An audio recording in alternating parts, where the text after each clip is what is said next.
that. Okay, fantastic. So hello, everyone. Thank you so much for being here. I'm really excited about this session.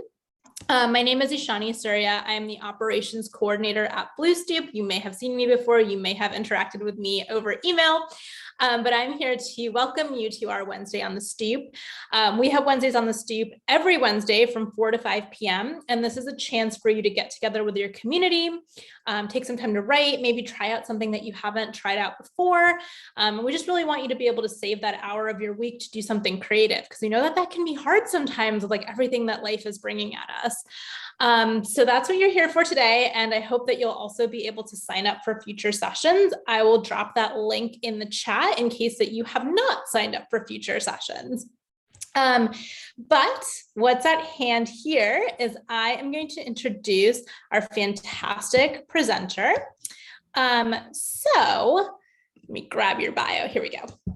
So Téllez writes and performs speculative tales about desolation, intimacy, class objectification, borders, land-based memory, media control, and the violence in relying on binaries to order the world. A heavily cyborg storyteller and sloganeer from the 215, they are a founding member of METROPOLARITY, a corner store sci-fi and thought collective that uses speculative thinking as a shield and wand against standing empire. M is rendering a novelization of their All That's Left series about disabled cyborg workers in a flooded out near future. You can visit cyborgmemoirs.com for more. And I'm going to go ahead and hand it over. Hello, and welcome to the workshop. Hi, everybody. My name is Téllez, aka Monk. You can just refer to me as Monk. Welcome to this workshop. Thank you for all coming to join me today at 4 o'clock on a 4 o'clock ET on a Wednesday, a beautiful time of day.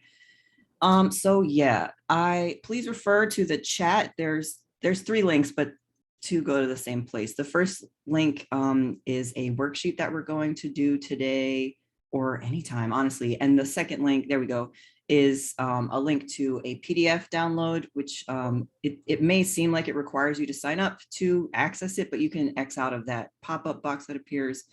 Right, so speculative writing for blockages. Let me just start off really fast. Oh, I'm always a motor mouth when these things start off. So let me get my... Am I the speaker for people? Can people like see me talking? Okay, great.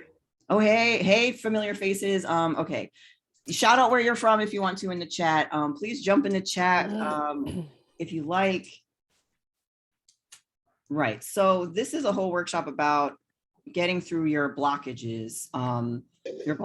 With your desires, with your feelings of self-worth, just like stuff that you're always like, I wish I could be doing this, but like, I just can't. Or like, you know, what up, West Philly, South Philly, Indiana, Austin, woot. Okay, beautiful. Keep shouting them out if you like. Old City is in the house. Southern Cali in the desert. Northeast, Queens. Okay. From the West Banks of school. Solid. Love it. Germantown. Okay. So desire, what is that? We're going to do this writing workshop to deal with our desires, which I would say is the background of a lot of what we call speculative fiction or speculative writing, in the way that I like to write science fiction and fantasy, if we're going to refer to 2, you know, hard boundary genres. There's a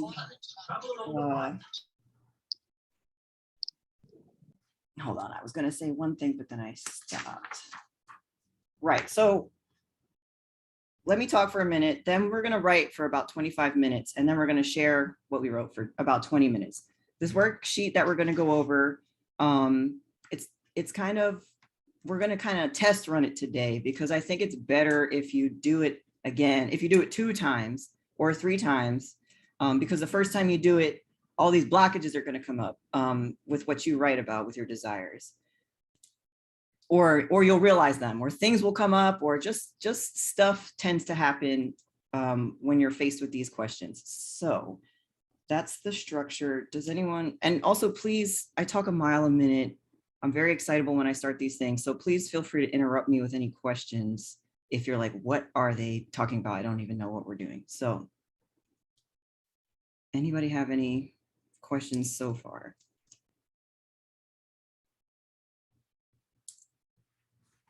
Okay. So what is, let me get to this other thing. Why is desire so important in writing through blockages? And why is desire so important in speculative fiction? As I think about it, it's like this whole thing starts from this phrase I came up with, desire, hope, despair. And my collective Metropolarity, we formed in 2012. And in 2013, we came out with this debut zine that was like a herald and this proclamation of what we're all about. Like, we're four queer sci-fi writers from the city, 3 Black members and me, like mixed white race person, and we're working class. And like, we had all these thoughts and feelings about what science fiction is for us, what fantasy is for us. And a big crux of that is like survival and projection into the future. And in order to project yourself into the future, you like have to want to do that. You have to, you know, it's good. You can project yourself into a future, but that future might be just a extension of the present. So the present where we have the pandemic, a present where everything's like whatever your troubles are, whatever is holding you in, it can be really hard to think about yourself in the future if you're just exporting your goals into a present that is extended. So science fiction and desire come in where it's like, or I'll just say sci-fi fantasy, speculative writing. I don't know how to refer to this quickly in the short amount of time we have, but when I'm talking about science fiction fantasy, I mean like writing from a desirous place. And that's kind of like a lot of fiction. So this is a whole nother talk for another thing. But if you're following me, thanks. And if not, just stay with me. So yeah, back to Metropolarity's debut zine, we had this prompt where the 4 of us, Roz Cutlass, Alex Smith, and Rashida Phillips and myself responded to this prompt, is sci-fi political? And I wrote this long thing, and mine has this piece that says, our sci-fi doesn't operate on left-right, being, not being, aggressive, passive, dominant, submissive binaries. It operates on desire, hope, despair. So it is from a place of desire that I would like us all to approach this worksheet. Deep down, real things. What do you really need in your life? What's going on? What do you, you know, what, hold on, I'm getting ahead of myself again. So, how's that? Is everybody following that so far? Thumbs up, yes is in the chat. You can get on the mic if you like to shout, that's cool. All right, yeah. Cool. Does anybody interrupt me if you're not following? All right. So there's one particular thing. Oh, the worksheet that we're going to work from is a worksheet that I made originally for a smut zine series. In the description, it was like, we'll be using the logic of, thank you. Thank you, Ishani, for, oh, right. And if anyone's having like technical difficulties, please hit up Ishani, who will assist you. Thank you. Oh my God, what was I saying? The prompt is from the smut writing. Thank you. Right, that we would use the logics of smut and sci-fi, speculative thinking or whatever. And those logics are that like anything goes. Like those logics are, there is no. Those logics are the constraints of the present and the material future that your body is like connected to in the physical world, yada, yada, the living, waking world. Those confines and constraints don't exist for where we're going. And right, so the smut zine, my science fiction tends to be kind of like sleazy and grimy and noir, or whatever. And I have a long history of reading this stuff out loud to audiences, and people would come to me and be like, oh my God, like I write stuff like that too. And I'm like, oh my God, we should have a group reading where people read their fan fiction and their like sexy stories and their fantasies and stuff, and we can make it be a whole soiree. And people were like, oh no, I would never, I don't, you won't catch me reading this stuff out loud. So I was like, if we're gonna make, I do this thing, lots of people, fan fiction, indeed, fan fiction in the chat, yes. A lot of people, so it's like people like it when I read my smutty, desirous, laden sci-fi stories, and I want to hear more people read them, but what can I do? They're also shy and don't want to share. So I did a series of 3 workshops where we did this worksheet every time. So even though we're coming from this place of science fiction, of like smut, fan fiction, all that stuff, you can use this worksheet to whatever means you like, which is what happens for people. All right, is everybody like had a chance to look at the worksheet? Or does anybody have any questions about what we're about to do? What's the question? Oh, wait. All right, so I'm going to read a little bit of an intro for the worksheet, and then I'm going to start a 25-minute timer. Everybody can just like turn your mics, turn your videos off, do whatever you got to do, put your phone in the other room if you're able, like whatever you need to be like, all right, we're going to do this. And don't worry about the time. I'll come back I'll be ringing the buzzer. I'll come back and be like, it's time to come back, everybody. So yes, for whoever just joined, we're going to do this worksheet, and we're about to do a 25-minute writing prompt. And then we're going to come back and talk about it. So, firm but loving guidelines for filling out this worksheet. Be real and honest with yourself. No one else needs to read what you enter here unless you want them to. Write down your answers, write them down in whatever fashion you are used to writing. This externalizes what you're thinking inside your head outside of your body. So you're getting it out of you.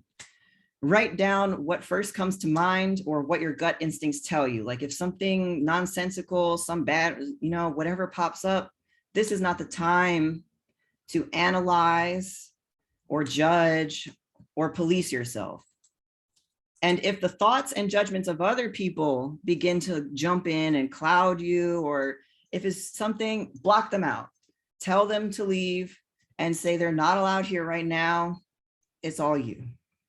And then the other thing I would suggest when you do this worksheet again is to definitely read the questions and your answers out loud back to yourself when you're done. Because when you, first you write it and you get it out of your head onto the paper. And then when you speak it, you're like actualizing something. It's a process of magic, I'd like to say, but we don't have enough time to talk about that either today. So yeah, you may need to do this worksheet more than once. The first time is really to get the artificial answers out of your system. And the next time is to put your honest answers and so on. Does anybody have any questions?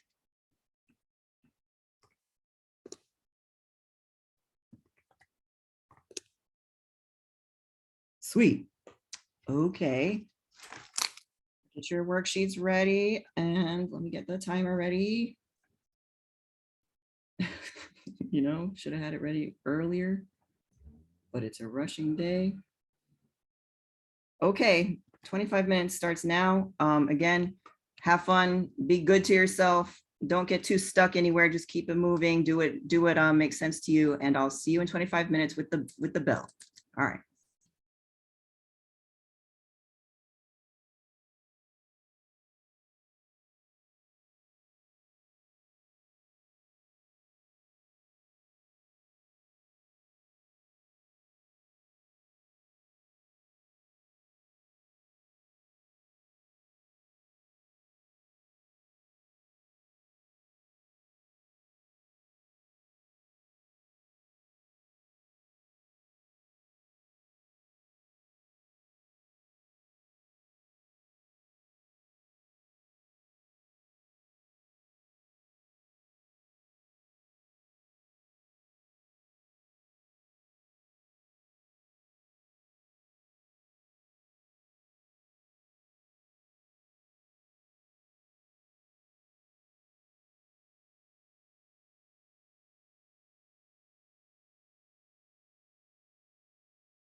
Okay. Time has passed. Time to come back. Come back. Come on back.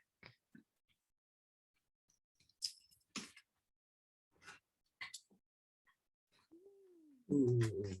So while everyone comes back, I'm gonna read What Even Is Venus square Saturn, which is astrological talk. This is an aspect that I have in my natal chart for anyone who's interested. This aspect, well, furthermore, let's say Venus is a love, relationships, sex, desires, the material fineries of life, warm, and Saturn is like a teacher, a hard teacher, a cold, strict person. So the two of them are squaring off all the time. This aspect sometimes means an unhealthy sensuality. They are hard and do not know how to express their emotions. They are frightened of showing their love, and this leads to disappointments, breakups, lack of satisfaction. It is likely they had problems with their mother, who did not know how to love them or give them self-confidence. They doubt, are suspicious and jealous. They will learn how to be happy in love, to be at ease with themselves, and to control their jealousy in the second half of their life, thanks to an older person who gives their self-confidence back, so they can then trust others. So yeah, how was that, this 25 minutes? Did anybody have any strong things they want to share from that, or they want me to talk about something? Shout it out, drop it in the chat.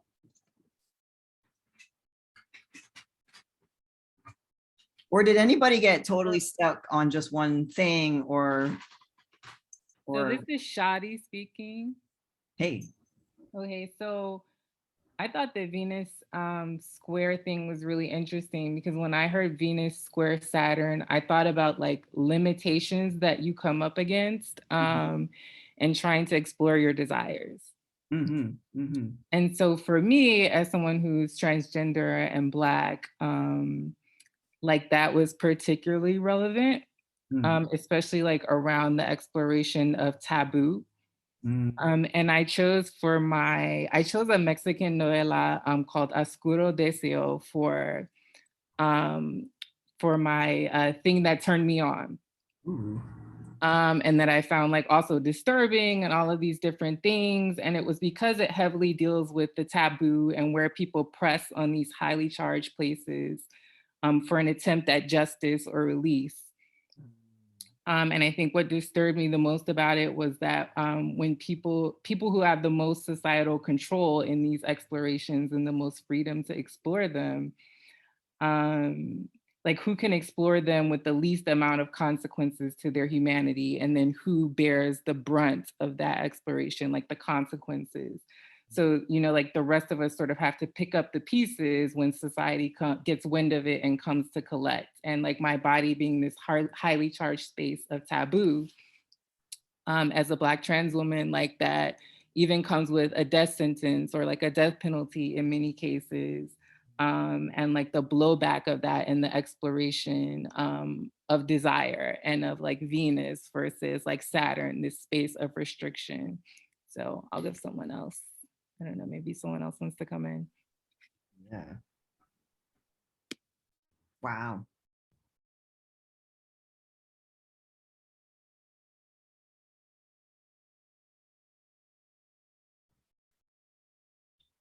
Whereas you really liked, yeah, thank you for sharing, Shaadi.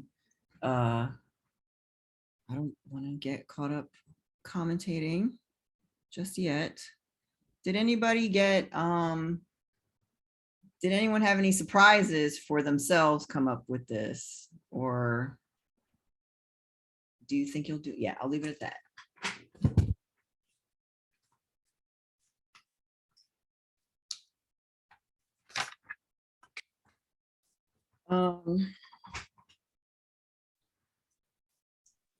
Yes, so I guess I'll commentate. I've done this every time I do this workshop, I do it again. So I've kind of done it a bunch of times and worked a few things out. And this time I don't have as much like juicy, relevant stuff to personally share. But something that happens a lot for me is wanting to take up a certain persona and being all the time like, somebody's going to cut you down about that, or if you don't do it perfectly, it's not going to go well, or if it doesn't make sense, blah, blah, blah. And so a lot of my thing in my worksheet this time was like transforming, losing unnecessary fears so that they become guides and not guards, constricting. Yeah, and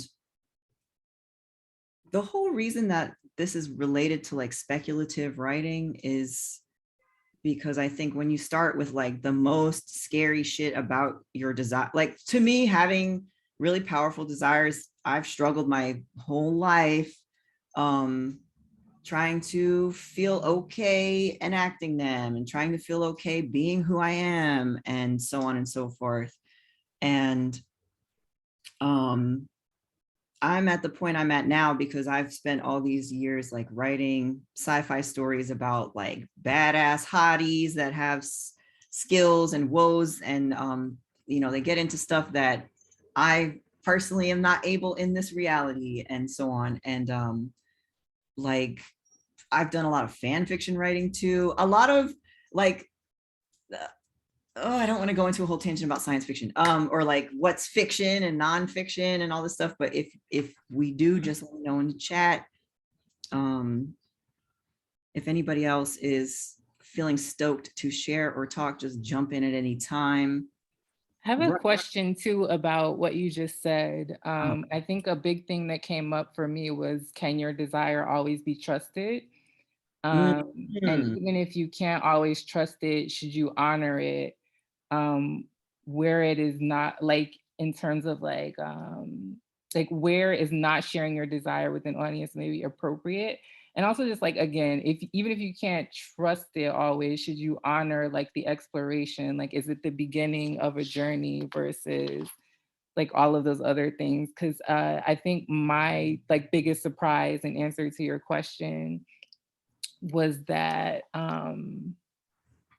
that there are some things that I didn't want to talk about others that are taboo, talk about to others because they're taboo, particularly around like domination when it surfaces, and an unsureness about whether that's actually me or conditioning, and whether to give into that sense of into some of that conditioning, or if it's a betrayal of self, or if it's a necessary part of my journey to confront it in my exploration of desire, and sort of like where you leave that like unfinished to your audience versus a complete exploration.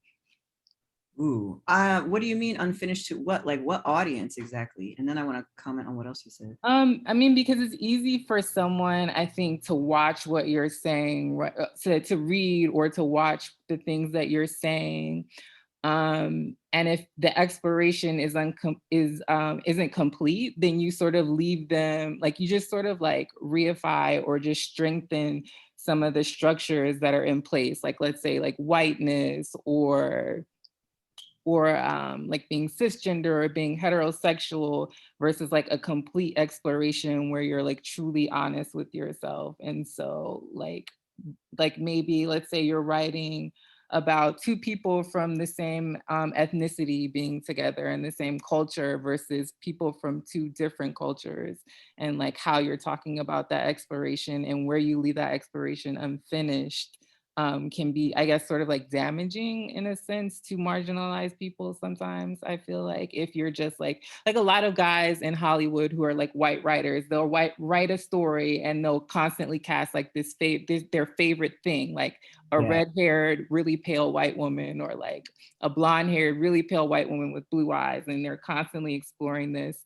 in this aspect of their desire. But is that actually like harmful to their audience, and to society collectively? And is that worthy of interrogation? And like I think that explains it. I don't know. Let me go back to the thing that you were saying about can you trust your desires? And like, this is making me like what you just said about Hollywood and us having to deal with sort of being submitted to all these like small cadre of like extremely wealthy white heterosexual cisgender men and all this, all that stuff. Something to me is like, I need to get like, if I don't write about what's really going on inside of me, like everything, sometimes I don't write about everything because some things can't be touched by words. But getting a desire out of you or like writing about it or like poking at it or something like that, when it's something that you avoid, I think is really important, because I was starting to say that my life was sort of like constrained by fear. And I feel like fear and desire are very closely entwined. And I feel like I'm not, yeah, like this to me, it's sort of like, this is a very baby phase. Oh, let me plug my computer in. This is a very baby phase of like an exploratory personal thing. And then July Vet, we'll get to you in a second. It's a very personal thing to write this stuff. It's a very baby first step thing to just do this worksheet, I think. And then like getting to the level of like producing for a mainstream global, like American imperial media audience, that's like another level of stuff, but they're all connected. So I think it's important to get like your most taboo desires out, especially if you're like a white person or a privileged person, because then you can stop fucking around, pardon my French, and kind of deal with your shit. Like a lot of stuff is about being afraid, like a lot of fear, a lot of desire is about wanting to do something, and the fears and constraints that, for me, of how can I even do that based on everything that's like constrained on me. So, we're in this present day world, which is like a post-apocalyptic world in the aftermath of a transatlantic slave trade and like the falls and destructions of many empires, many peoples who have written histories and oral histories and not. And we're all in this legacy of like that, everything from like the fall of the Roman Empire. Like there's like a long legacy of how everybody got to this landmass in the so-called United States and so on. And our desires and our, all that stuff is, to me, wrapped up in all of that. So dealing with your desires and addressing them in these straightforward ways can be really daunting, because in white supremacist society that we live in, there's not a space for white people I'm going to say a lot of words, this is general, we don't have enough time, but there's not a lot of space for people to like, for white people at least, to deal with for themselves. I think there's nothing like encouraging, there's no incentive for white people to like sit down and be like, okay, I'm so scared about these things and that things, but I like, it's going to be too frightening to deal with, and I'll just like kind of avoid them and find out other ways to deal with them instead of living my truth or whatever. Like if you do this worksheet and you're like, shit, I want to live my truth, but like all these other things are on top of me, blah, blah, blah. Like at least you have started a roadmap or something. But that's getting me off track. Let me pause from this and see what July Vet has to say wherever you went. Thank you. It's Julie Vet. I appreciate the opportunity to speak. Thank you for sharing this piece, I think, and for sharing your experiences. I apologize if I'm going to mispronounce Shaadi, your name, but I thank you for sharing and opening that space. This was really interesting for me to go through. And what I found the most interesting was that taboo things that I don't want to speak to anyone about is like, we don't exist. like for me, like I felt like the individual person, like we're all one, and like the individual, like, like I just feel like we all are connected. Like, that's what I mean. And I feel very misunderstood when explaining that, that I see myself in other people. And that I try to always treat it that way. And yet, and that pain is like the highest like the most felt emotion. But when I got to like F1, where it's like, you know, if all the constraints were off of you, like what could happen? And it's like, feel less suffering. And like how contradictory those two things were for me. And so just how you were saying a little bit ago, like in doing these multiple times, and creating that roadmap, I think, I just wanted to say, like, thank you for sharing this piece, because I think it was powerful for me to kind of write it down, and just look through the words, just the words as uh, as neutral, just neutral words on a paper. And for me, that was helpful. So yeah, thanks. Thank you. Thank you. I want to return to that thing about Hollywood and like having to deal with the desires of white people. If nobody else wants to share anything. But yeah, just hop in and Sarah probably already left, but bye to them. Yeah, so another part of this workshop, when I would run it personally, and if you have to leave, because we're like 3 minutes till, please dip out. It's no hard feelings. Anyway, so when I would do this workshop before, it would be 2 hours, and we spent a whole hour talking about and reading like erotic fiction or just kind of discussing it. And I would ask people to bring stories and all this stuff. And it was for the purpose of writing a story. And I've run other writing workshops and write like a month-long intensive and all this stuff. And I always go on these long, they're not that long. I always go on these things about once you begin to make work that seeks an audience beyond yourself, or you're about to like, or you want to involve other people, you have a responsibility to that audience, to communicate to them. Like you're like, for me, writing is a act of like magic. It's an act of long form communication. And you should respect the person. You should respect your possible audience's time and energy by making something that is going to be powerful or whatever, or to the specification of what you want. So when you just make things that are, you know, shock value, racist bullshit, no imagination, wasting resources, taking opportunities from people who inspired you and things of that nature, it's just like, what a tragedy and what a disservice. How could you do that? Like the type of work that you make should be responsible to your community or just the broader world, or even just to interrogate yourself and things like that. That's like a whole nother thread we could get into maybe at a different workshop. But for the time being, that's all I think there is time to talk about. If you want to chat with me, hit me up at Cyborg Memoirs on any social, on Twitter or Instagram, or my website, cyborgmemoirs.com. If you want to support me or whatever, I have a book, I have a Patreon, it's at cyborgmemoirs.com. But yeah, please feel free to email me, or just like hit me up if you want to talk about this more or have questions. And thank you so much for coming. Thank you, Blue Stoop, for having me. That's all I gotta say. And thank you for everybody who shared their thoughts and feelings during this. Thank you.